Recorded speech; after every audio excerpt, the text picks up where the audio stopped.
Hi, Sierras of Evergreen Board. So this is the photos from the walkthrough that I had there earlier today with Rob, and I wanted to just take you through what I found. So I think I mentioned this software before, but this is IssueID is what we use to catalog issues when we're in a maintenance contract with a community. And here's some of the things I found. So what we have here is some animal damage. There was at least three examples, and you're a little bit lucky because it doesn't look like any of it is fully girdled all the way around the tree. So if you lose the bark all the way around, then the tree dies. So simply installing some animal protection. I don't know. It doesn't look like rabbits to me, but either way, we should install some protection there. So we use these plastic spiral things that we install, and it's good for rabbit protection. We do that for $25 a tree. So we could do that for you.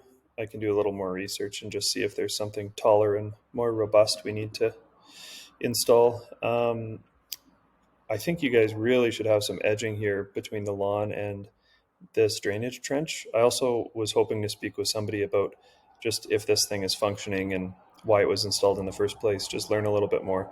You have all this glass along all of the railings and all this rock in the lawns, so it's just waiting for it to be broken from lawn equipment. It kind of scares me. There's a dead tree there. There's a some pruning that looks like it wasn't quite finished there that needs to be done. Some black knot in a few of the trees. This was just some natural edging, so I would just recommend that we cut some natural edges. All these things, by the way, don't need to be done immediately. Maybe the animal protection, things that'll prevent more damage from happening, should be probably addressed right away. Sidewalk edging, so this is just overgrowth, so it just doesn't look very good, just cosmetic. So just edging that out.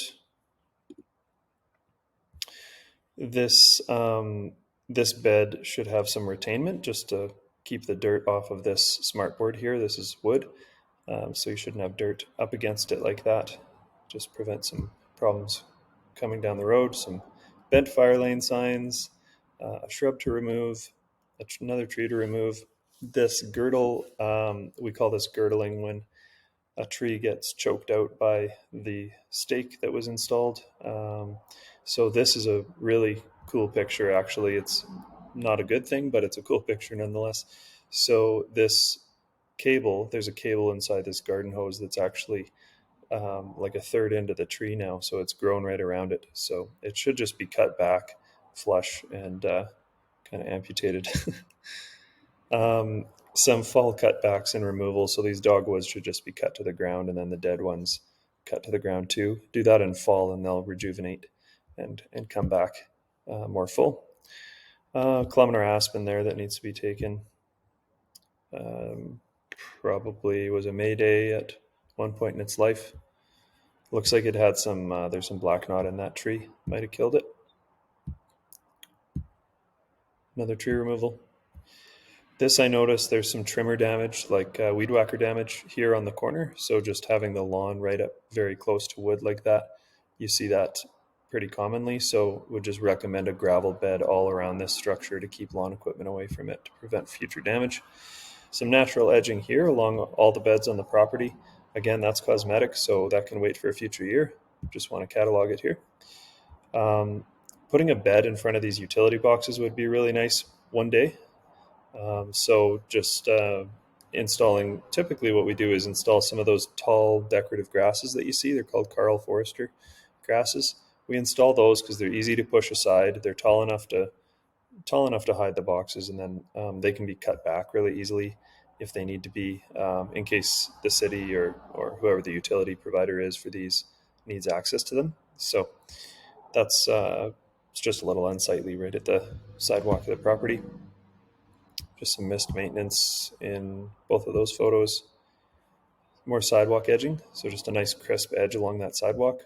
Cosmetic, but would look really good. A couple of broken branches we noticed, and that was about it. So the only things that I'd really prioritize are the ones that are going to prevent damage from continuing. Like, trees are very expensive to replace. If we can prevent that for 25 to $50, whatever it's going to cost for each of these trees, that is a no-brainer to me. Any of the dead trees that could blow over and harm the building or anything like that, I would say we should prioritize. um, I'd like to learn more about this drainage trench. It would be my expense if the glass gets broken, but I I don't want to see it happen. So just something there. It's just pains me to see it installed that way, without any edging. Um, and then probably a bed at least around the corner that's getting damaged, so that doesn't continue. So that's about it from me. I've got the proposal all revised, and I've linked it in the email there. So hope to hear from you guys soon, and have a good night. Thank you. Bye.